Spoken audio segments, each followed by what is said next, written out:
Assalamualaikum warahmatullahi wabarakatuh.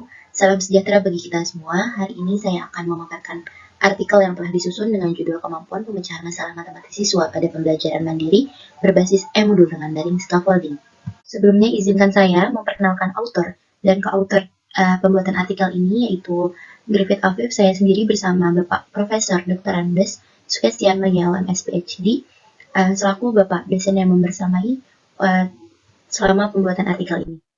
Untuk latar belakang artikel ini, kemampuan belajar matematika yang kurang sempurna berhubungan dengan kesulitan siswa dalam memecahkan masalah, di mana kekurangannya yaitu penyelesaian persoalan matematika yang tuntas tetapi salah.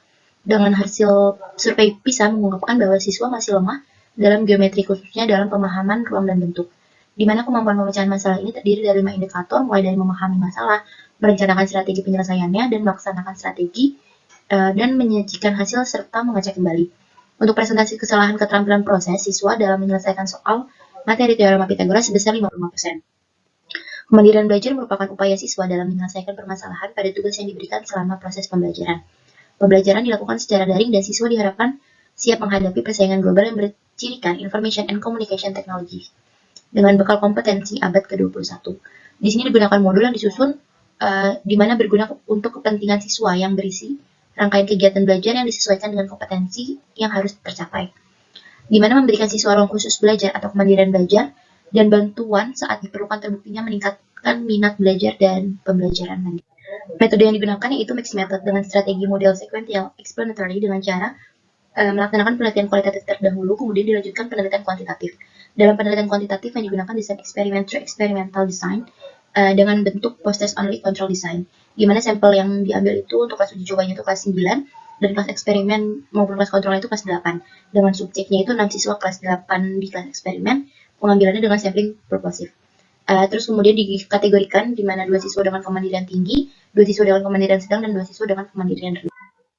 Kemudian klasifikasi kemandirian belajar pada kelas pembelajaran mandiri berbasis e-modul dengan daring scaffolding, yaitu terdapat 34 siswa kelas 8 8A di SMP Negeri 15 Tangerang dengan hasil angket menunjukkan bahwa 16 siswa berkategori tinggi, 16 siswa berkategori sedang, dan 2 siswa berkategori rendah. Untuk analisis kemampuan pemecahan masalah matematis siswa pada kelas pembelajaran mandiri berbasis e-modul dengan daring scaffolding, di mana yang memiliki kemandirian belajar siswa tinggi itu dapat memenuhi semua indikator kemampuan pemecahan masalah. Sedangkan untuk siswa dengan kemandirian belajar sedang itu memenuhi sampai menyajikan hasil. Jadi dia tidak dapat memenuhi untuk mengecek kembali. Untuk siswa dengan kemandirian belajar yang rendah itu hanya mampu menuliskan diketahui dan ditanya, di mana itu merupakan indikator pemahaman masalah. Untuk analisis kemandirian belajar siswa pada kelas pembelajaran mandiri berbasis e-modul dengan daring scaffolding, itu terdapat di sini subjeknya itu E28, E10, E14, E32, E3, dan E12, di mana dilihat dari 4 pertemuan itu untuk membahas materi dan 1 pertemuan itu untuk mematangkan materi, yaitu tes kemampuan pemecahan masalah. Berdasarkan hasil pembahasan sebelum itu, adanya keterkaitan antara kemandirian belajar dengan kemampuan pemecahan masalah matematis siswa yang dirangsang melalui pembelajaran mandiri berbasis e-modul dengan daring scaffolding. Disarankan sebagai upaya mendorong siswa untuk mengkonstruksi pemahamannya sendiri dengan pemberian tugas terstruktur serta memberikan tanggung jawab untuk membuat ringkasan ataupun pertanyaan sebelum pembelajaran dimulai. Hal tersebut bertujuan agar siswa lebih disiplin untuk mempersiapkan dirinya untuk belajar.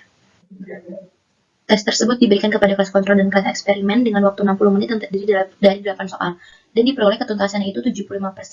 Dengan hasil penelitian juga menunjukkan bahwa kemandirian belajar itu berpengaruh 70% terhadap kemampuan pemecahan masalah matematis siswa. Dengan rata-ratanya itu pada kelas eksperimen itu 77,94 dan nilai rata-rata kelas kontrol itu 68,47. Untuk kesimpulannya sendiri, adanya penyebabnya itu yaitu siswa tidak secara benar bagaimana menyelesaikan permasalahan dan menentukan rumus yang menekankan konsep dasar dari materi yang sedang dipelajari. Untuk rekomendasinya itu, siswa perlu dilatih dengan diberikan soal-soal yang membiasakan siswa bukan hanya menghitung, namun juga menarik kesimpulannya serta menyiapkan list pertanyaan sebelum pembelajaran menggunakan bahasanya sendiri.